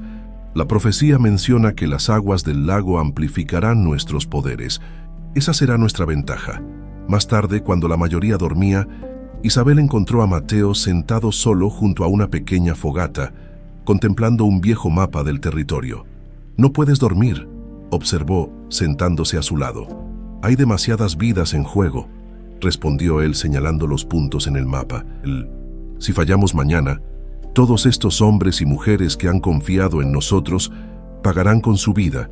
Isabel estudió su perfil, encontrando cada vez más parecidos con los rasgos que había visto en los retratos de la familia real valenciana. «¿Puedo preguntarte algo?», dijo tras un momento de silencio. Mateo asintió. «¿Cómo sobreviviste aquella noche cuando eliminaron a tu familia?» Una sombra de dolor cruzó el rostro de Mateo. Raramente hablaba de aquella noche, pero sentía que Isabel, su hermana recién descubierta, merecía conocer la verdad. Era un banquete para celebrar un supuesto tratado de paz. Comenzó, su voz baja pero firme. «Mi padre, mi madre, mis 2 hermanas mayores, todos estaban allí. Yo tenía solo 14 años y estaba impaciente por participar en mi primer evento diplomático importante». Hizo una pausa, reviviendo aquel momento crucial. Rodrigo, el consejero de mi padre, notó algo extraño en el comportamiento de los emisarios de Fernando. Me sacó del salón justo antes de que sirvieran el vino envenenado, con alguna excusa, sobre enseñarme un antiguo mapa en la biblioteca. Desde allí oímos los gritos. Su voz se quebró ligeramente. Cuando comprendimos lo que ocurría, Rodrigo me llevó por pasadizos secretos fuera del castillo. Los soldados de Fernando ya estaban entrando. Matando a cualquiera que encontraran, Rodrigo me entregó a un comerciante leal que me sacó de la ciudad, oculto entre sacos de grano. Las últimas palabras de Rodrigo fueron: «Vive entre el pueblo, conoce sus penas, un día volverás, no como un príncipe que reclama un trono, sino como un líder que el pueblo elija seguir». Isabel tomó su mano en un gesto de consuelo. «Lo siento tanto, ni siquiera puedo imaginar tu dolor. Durante años solo viví para la venganza», confesó Mateo. «Quería ver a Fernando sufrir como yo había sufrido, pero vivir entre el pueblo cambió algo en mí. Vi que la verdadera tiranía no era solo la muerte de mi familia, sino el sistema que permite que unos pocos vivan en lujo mientras el resto apenas sobrevive». Miró a Isabel directamente a los ojos. «Y ahora descubro que la hija del hombre que destruyó mi mundo es en realidad mi hermana, víctima de sus mentiras igual que yo. El destino tiene un extraño sentido del humor. Quizás no sea humor, sino justicia poética», sugirió Isabel. «Las mentiras de Fernando nos separaron, pero esas mismas mentiras ahora nos han unido. Tal vez la verdadera venganza no sea causarle el mismo dolor, sino corregir el mal que ha hecho, restaurar lo que destruyó». Mateo reflexionó sobre sus palabras y una nueva determinación pareció formarse en su mirada. «Tienes razón, mañana no lucharemos solo para derrotar a Fernando, sino para construir algo mejor que lo que él destruyó». Mientras tanto, en el campamento real a orillas del gran lago, Fernando también permanecía despierto, atormentado por pesadillas cada vez que cerraba los ojos. En su tienda lujosamente equipada, daba vueltas como un animal enjaulado, bebiendo copa tras copa de vino que no lograba calmar su creciente ansiedad. Un golpe en el poste de la tienda anunció la llegada del duque de Aragón, un hombre corpulento de rostro marcado por cicatrices de batalla y excesos. Sus ojos pequeños y calculadores evaluaron al rey con apenas disimulado desdén. «Mis exploradores informan que los rebeldes se acercan al lago por el sur», anunció sin ceremonias. «Llegarán mañana antes del mediodía. Son menos de lo que esperábamos, apenas 500. Fernando asintió, intentando proyectar la confianza que ya no sentía. «Excelente, los aplastaremos rápidamente. Antes de la batalla, quiero confirmar nuestro acuerdo», exigió el duque sirviéndose vino sin esperar invitación. «Una vez capturada, la princesa será mía, y las tierras de Valencia pasarán a mi control como parte de su dote, tal como acordamos», confirmó Fernando, ocultando su disgusto. El duque era un aliado necesario pero despreciable. «Y una cosa más», añadió el duque bebiendo el vino de un trago. «La quiero intacta. Sin marcas puedes hacer lo que quieras con el impostor valenciano, pero la princesa no debe ser dañada». Fernando estaba a punto de responder cuando Leonor entró a la tienda, hermosa y compuesta a pesar de la hora tardía. «Mi señor duque», saludó con una reverencia perfectamente calculada. «Qué placer que os unáis a nuestra causa. Os aseguro que la princesa será vuestra, tal como merecéis». El duque besó la mano de Leonor con una galantería burda que no lograba ocultar su lasciva evaluación de la reina. «Vuestra palabra es garantía suficiente, mi señora», respondió. «Siempre he admirado vuestra claridad de propósito». Cuando el duque finalmente se retiró, Fernando miró a su esposa con suspicacia. «No confío en él». «No necesitamos confiar en él», respondió Leonor con pragmatismo. «Solo necesitamos su ejército. Una vez que Isabel esté capturada y el impostor eliminado, reevaluaremos nuestra alianza con Aragón». «¿Y si la profecía es cierta?», murmuró Fernando, más para sí mismo que para Leonor. «¿Y si realmente tiene poderes?». Leonor se acercó a su esposo y colocó una mano fría sobre su hombro. «Las profecías son herramientas, Fernando, útiles para controlar mentes supersticiosas, pero sin poder real. Lo que importa mañana no será ninguna magia antigua, sino las espadas, las flechas y la voluntad de vencer». Fernando asintió, queriendo creer en la certeza pragmática de su esposa, pero cuando ella se retiró a su propia tienda, volvió a servirse vino, intentando ahogar las voces que susurraban en su cabeza, voces que sonaban extrañamente como la difunta reina Constanza, recordándole una promesa rota y una traición que jamás podría expiar. El amanecer trajo consigo un cielo cubierto por nubes grises y pesadas, como si la naturaleza misma contuviera la respiración ante lo que estaba por suceder. El gran lago, normalmente de un azul cristalino, parecía oscuro y misterioso bajo aquella luz difusa. Sus aguas inusualmente tranquilas reflejaban como un espejo perfecto las nubes tormentosas. En la orilla sur, el pequeño ejército rebelde se preparaba para la batalla que definiría el destino de dos reinos. Los hombres y mujeres afilaban espadas, comprobaban arcos y ajustaban armaduras improvisadas, mientras intercambiaban miradas en las que se mezclaban el miedo y la determinación. Isabel, vestida con un sencillo traje de batalla que una de las mujeres le había adaptado, observaba las aguas del lago con intensidad. Había pasado gran parte de la noche en vela, practicando con Carmen los antiguos rituales de las mujeres del mar, preparándose para lo que debía hacer. «¿Cómo te sientes?», preguntó Mateo acercándose a ella, «Como si toda mi vida hubiera sido solo una preparación para este día», respondió Isabel sin apartar la mirada del agua.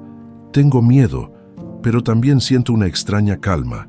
Carmen se unió a ellos, llevando un pequeño cofre de madera tallada con símbolos acuáticos.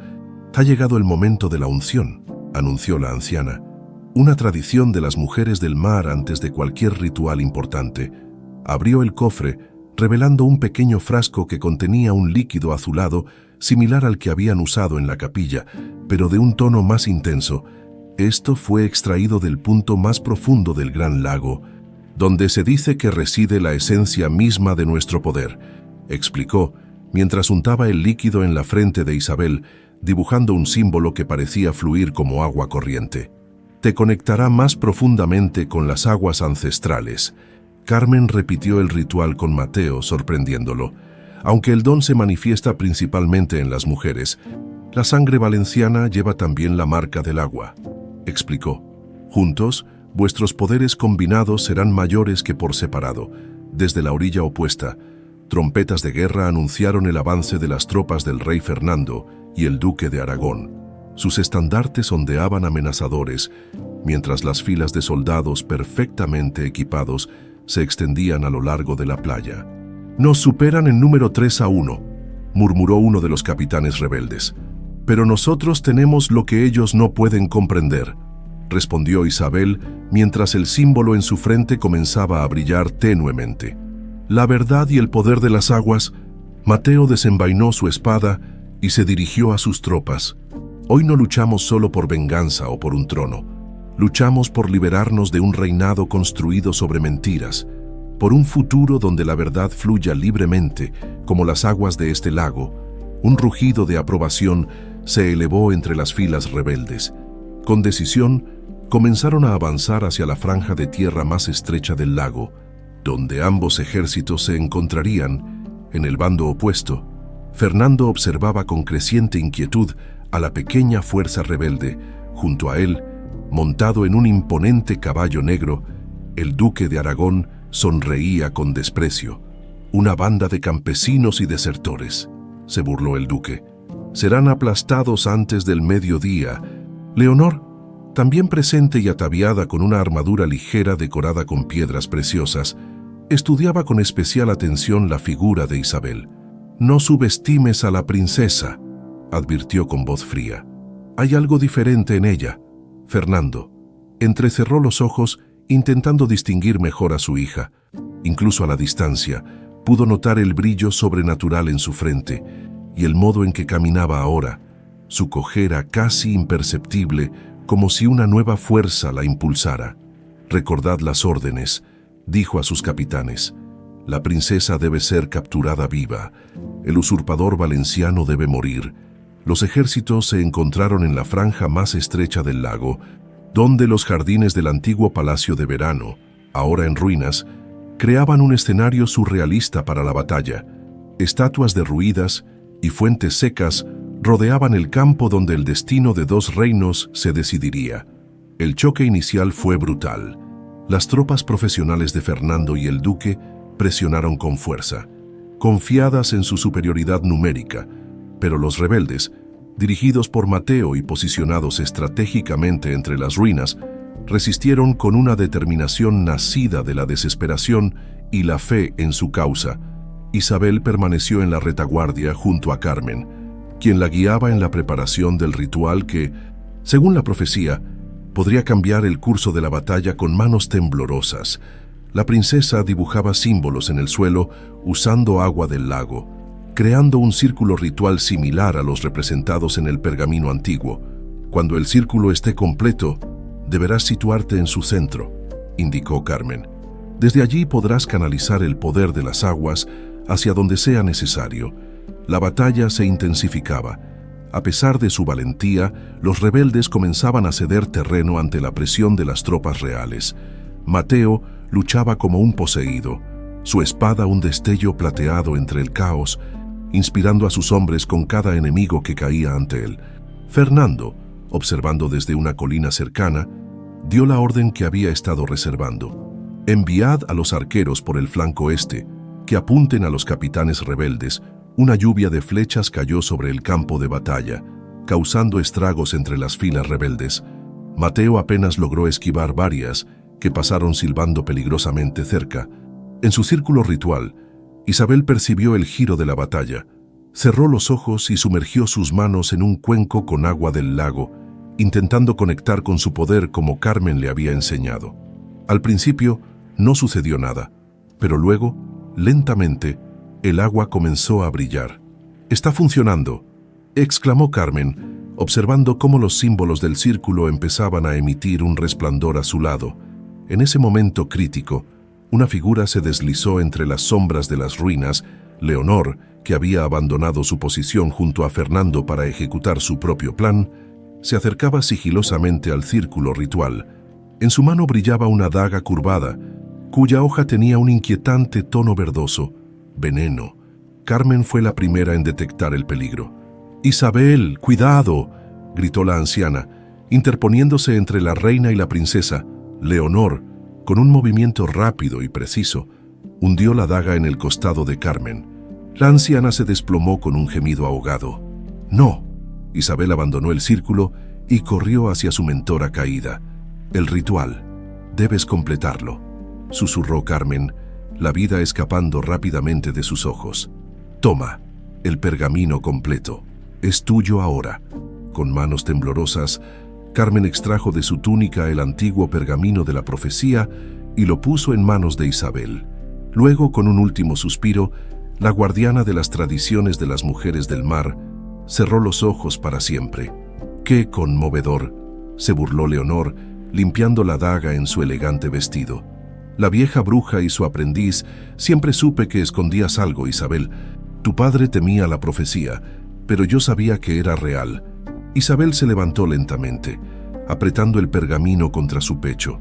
El dolor por la pérdida de Carmen se transformaba en una ira fría y concentrada. «Tú no eres mi madre», dijo con voz quebrada. «Nunca lo fuiste».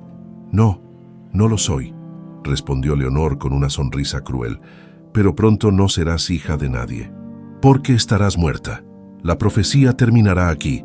Leonor se abalanzó sobre Isabel con la daga envenenada.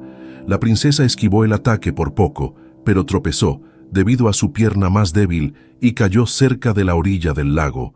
La reina se acercó para asestar el golpe final.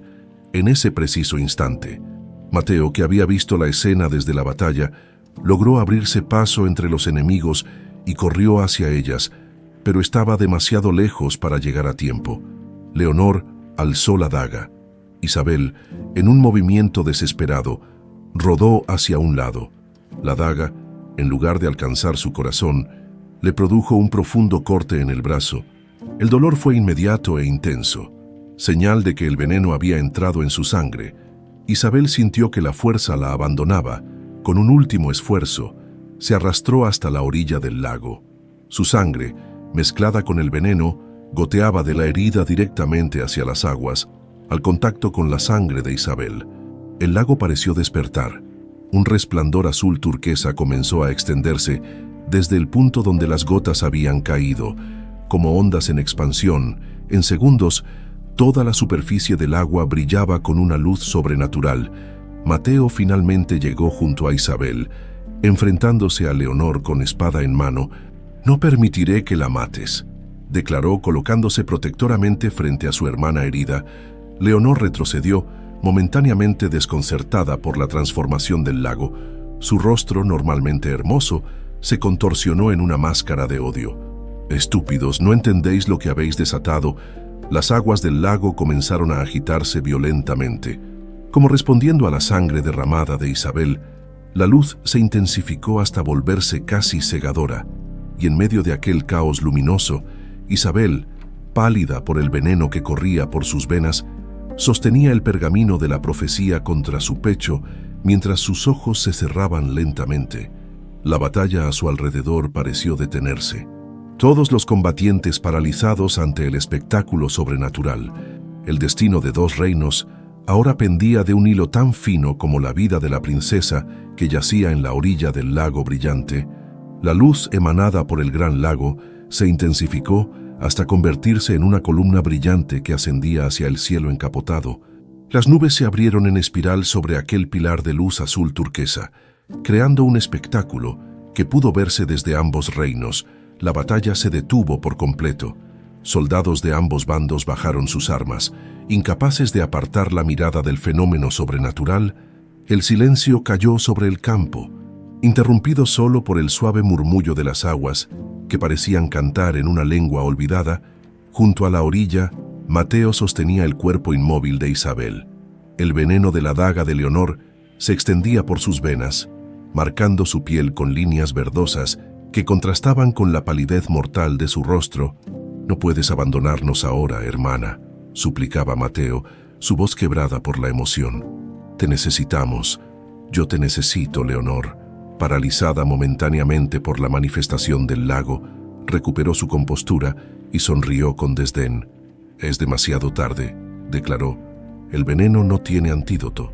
La profecía muere con ella». Pero mientras pronunciaba estas palabras, algo extraordinario comenzó a suceder. La pierna defectuosa de Isabel, aquella que durante toda su vida había sido motivo de burlas y rechazo, comenzó a brillar con la misma luz intensa que emanaba del lago. Era como si respondiera a un llamado ancestral, como si la marca de su linaje despertara con toda su fuerza. El pergamino de la profecía, aún apretado contra el pecho de Isabel, también empezó a resplandecer. Los símbolos antiguos parecían cobrar vida, desprendiéndose del papel y flotando en el aire como si tuvieran voluntad propia.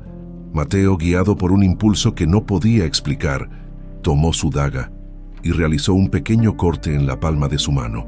Su sangre, la misma sangre real valenciana que corría por las venas de Isabel, goteó sobre la herida envenenada de su hermana.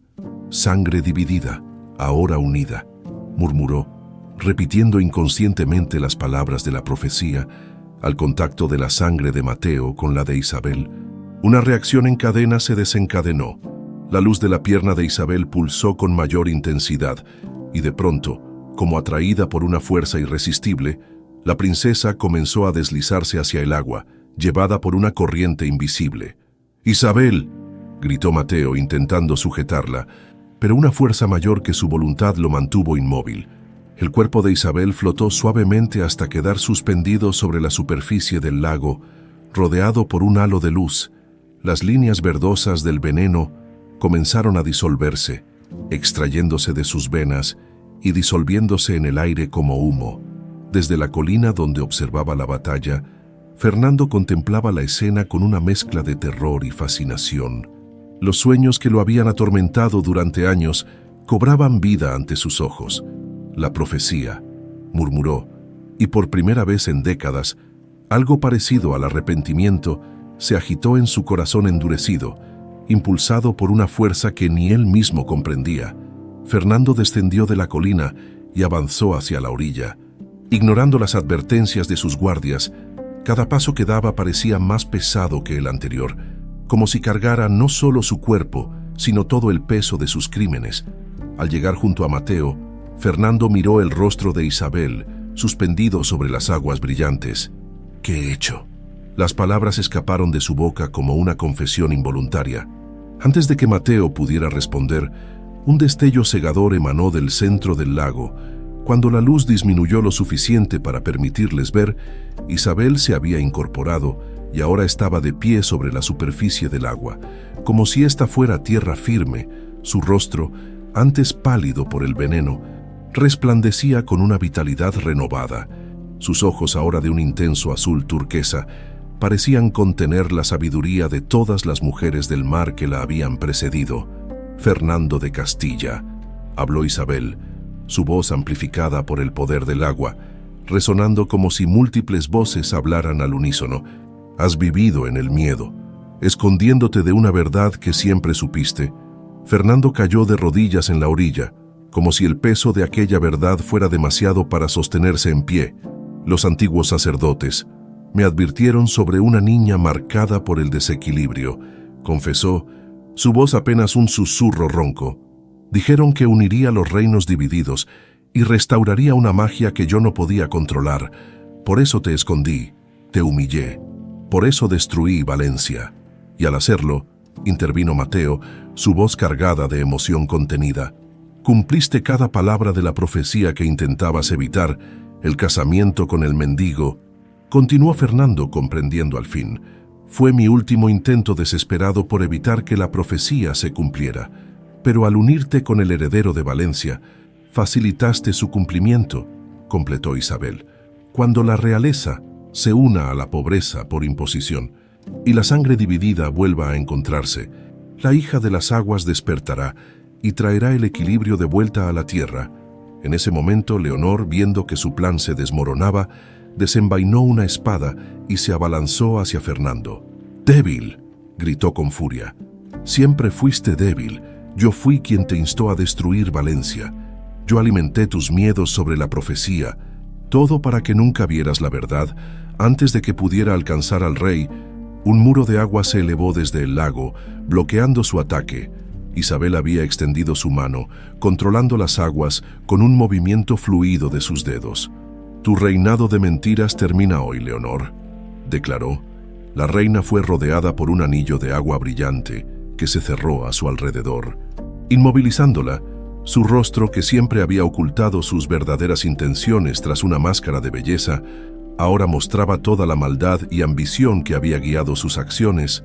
Isabel regresó caminando sobre las aguas hasta la orilla. Con cada paso que daba, la luz de su pierna se intensificaba, hasta que el supuesto defecto que siempre la había marcado se convirtió en su mayor símbolo de poder. Al pisar tierra firme, Isabel se dirigió a los ejércitos reunidos, que observaban en silencio reverencial. Durante generaciones, estos reinos han vivido divididos por mentiras y ambiciones. Hoy, las aguas han despertado para limpiar esas mentiras y mostrarnos el camino hacia la verdad. Extendió sus manos hacia el lago, que continuaba brillando con intensidad sobrenatural, Un torrente de agua se elevó y comenzó a fluir por el campo de batalla, tocando a cada soldado, a cada rebelde, donde el agua tocaba.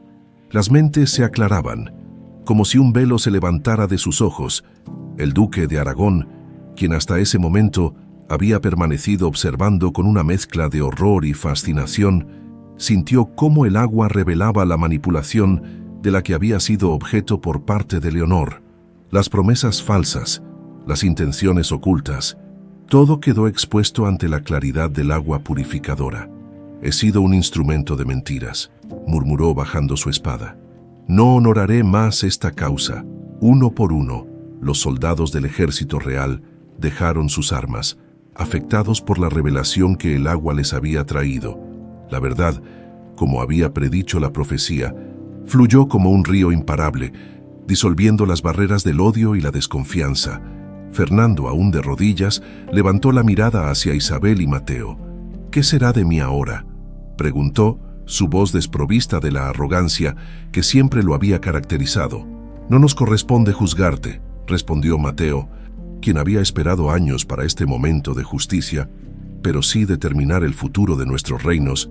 Isabel se acercó a su padre adoptivo y, para sorpresa de todos, colocó una mano sobre su hombro. «Tu reinado ha terminado, Fernando, pero tu vida puede servir aún para reparar parte del daño causado. Ayudarás a reconstruir lo que destruiste, no como rey, sino como un hombre buscando redención». En los días y semanas que siguieron, un nuevo orden comenzó a establecerse en los reinos unidos de Castilla del Norte y Valencia. Isabel y Mateo, reconocidos ahora por todos como los legítimos herederos de ambos tronos, iniciaron un gobierno conjunto que honraba tanto las tradiciones antiguas como las necesidades del pueblo. El Gran Lago, que antes había sido una frontera divisoria, se convirtió en el corazón simbólico de los reinos unificados. En sus orillas se construyó un nuevo palacio, con fuentes y canales que celebraban el poder purificador del agua. Fernando, despojado de su título pero no de su dignidad, dedicó sus últimos años a trabajar en la reconstrucción de lo que había destruido. Leonor, cuyo corazón corrompido no pudo ser limpiado ni siquiera por las aguas mágicas, fue exiliada a tierras lejanas. En las pequeñas capillas y plazas de ambos reinos, comenzó a contarse la historia de Isabel y Mateo, la princesa que todos llamaban cruelmente la coja y que ahora veneraban como la restauradora, aquella que, con su amor por un rey disfrazado de mendigo, restauró no solo la verdad entre los reinos, sino también la conexión sagrada con las fuerzas de la naturaleza que habían sido olvidadas.